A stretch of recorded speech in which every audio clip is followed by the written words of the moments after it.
Welcome one and all to The Late Show. I'm your host, Stephen Colbert. Okay. All right. Enough of the chit-chat. RFK Jr. says a worm ate part of his brain. This explains everything. And nothing. Though having a worm eat part of your brain might explain why he says stuff like this. I knew Harvey Weinstein. I knew Roger Ailes. I knew O.J. Simpson came to my house. Bill Cosby came to my house. Worm ate my brain. Everybody in. Let's dig in just like that worm did to RFK Jr.'s delicious frontal lobe. Today, the New York Times published some newly discovered health records for the independent presidential candidate. Turns out, back in 2010, RFK Jr. went to a doctor because he was experiencing some cognitive symptoms like memory loss and mental fogginess, as well as a tiny voice in his head going, "Let's see, what wine pairs best with cerebellum?" Lowly, that's lowly, isn't it? Busy town? Now,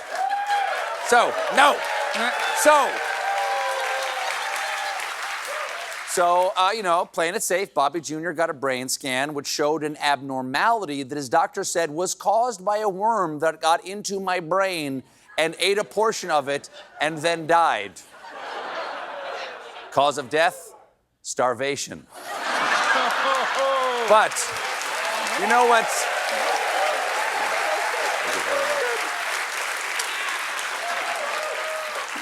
You know what's really suspicious, though? Right before it died, that worm was vaccinated.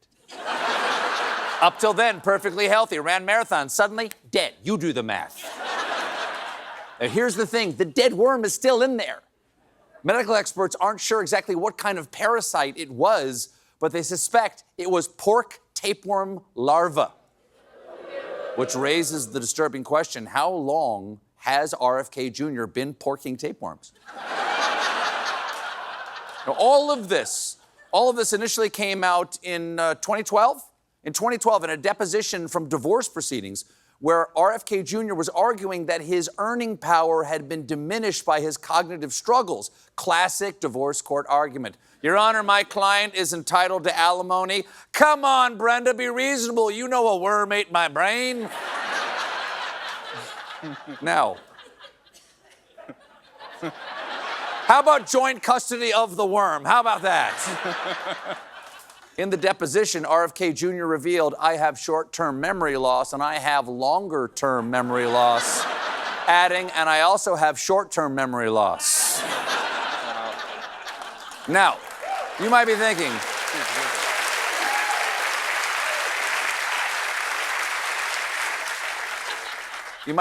yes, RFK Jr. is a tad insane in the membrane. But that can't just be because a worm ate his brain, right? Right. It can also be due to the fact that he was diagnosed with mercury poisoning, likely from ingesting too much fish. Well, of course, those fish were just jumping in his mouth trying to get the worm. You're teasing him. Now, don't worry, because RFK says that he has recovered from the memory loss and there are no after effects from the parasite. Adding, I, human person, RFK Jr., have never felt better and am definitely not controlled Ratatouille style by a worm who lives in my skull. Cross my 5 hearts, hope to die on a sidewalk after a rainstorm. Oh no, a robin! But, Emmy...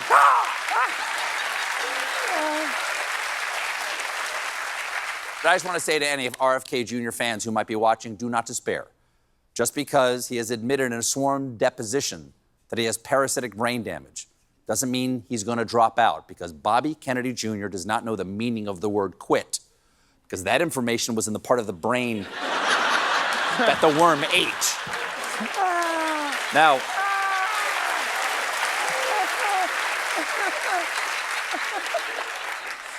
speaking of light-skulled Americans, federal judge Eileen Cannon, seen here as the cover model for Deadeye Monthly. Yesterday, Cannon announced that Trump's federal classified documents trial date would be postponed indefinitely, meaning that now it is unlikely that the classified documents trial will end before the 2024 presidential election. No! I was counting on Judge Eileen Cannon to save us from Trump. That's why I got the big Eileen Cannon back tattoo to cover up my "It's Mueller time" tattoo. I mean, we have to save us? The Trump trial. So we have to vote again?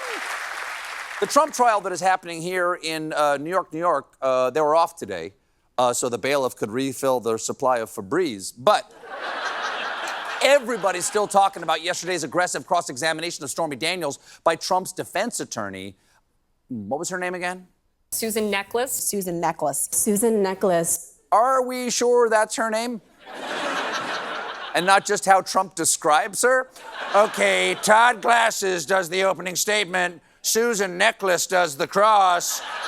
Johnny Bowtie here brings me my Big Mac, and uh-oh, Big Judge Black Moo is mad at me again. Yesterday was primary day in Indiana, a fact I totally knew before I read it in the prompter right there.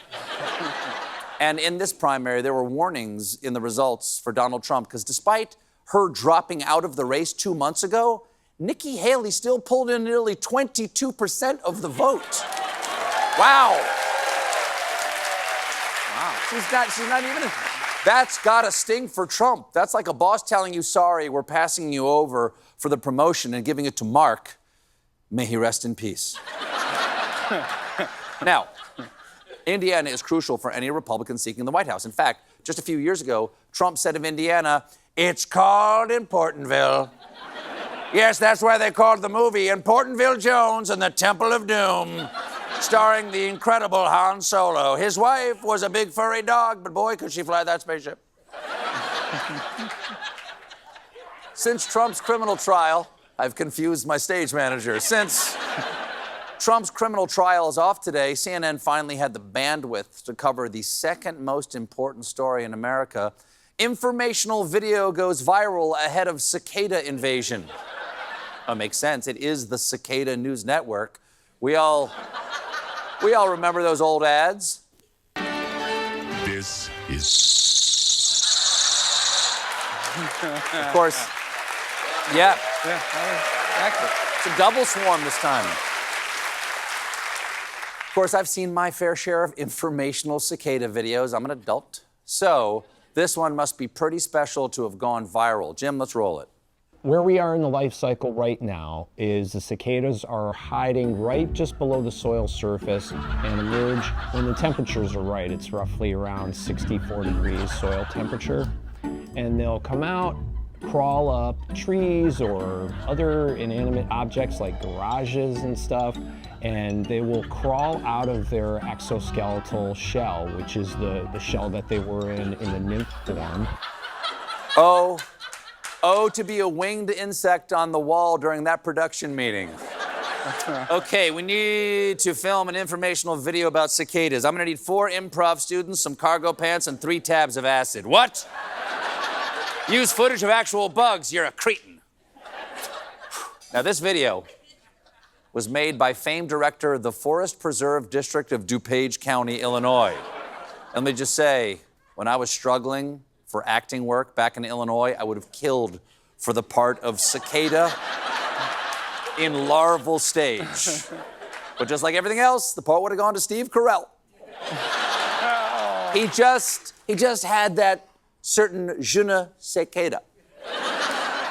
There was also, some very interesting local political news this week involving New York governor and 4th grader who got lost on the factory field trip and was found 53 years later, Kathy Hochul. Hochul was speaking at a conference on Monday when, unfortunately, she said this. Right now we have, young black kids growing up in the Bronx who don't even know what the word computer is. They don't know. They don't know these things. That was not good. Evidently, Kathy Hochul thinks the Best Buys in the Bronx have a section labeled, "What?" Everyone instantly knew this was bad. Even the sign language interpreter. Take a look at her face.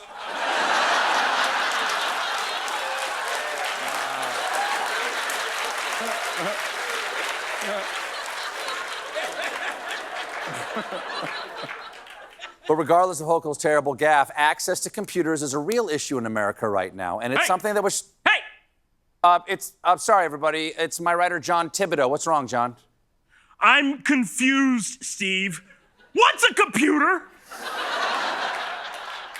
John, there's no way you don't know what a computer is. There's that word again. Computer.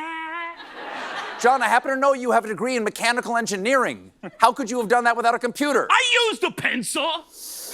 Well, then how do you do this job? You wrote the script of the sketch we're doing with each other right now, and you have a computer right there in front of you. Oh, this thing? This is my tortilla warmer.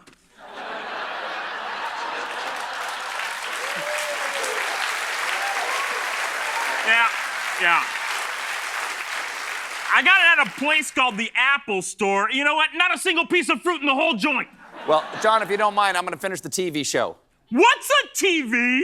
John Thibodeau, everybody. We got a great show for you tonight. My guest is MSNBC's Jen Psaki. When we come back, a great idea for the perfect Mother's Day gift. Stick around for Mom.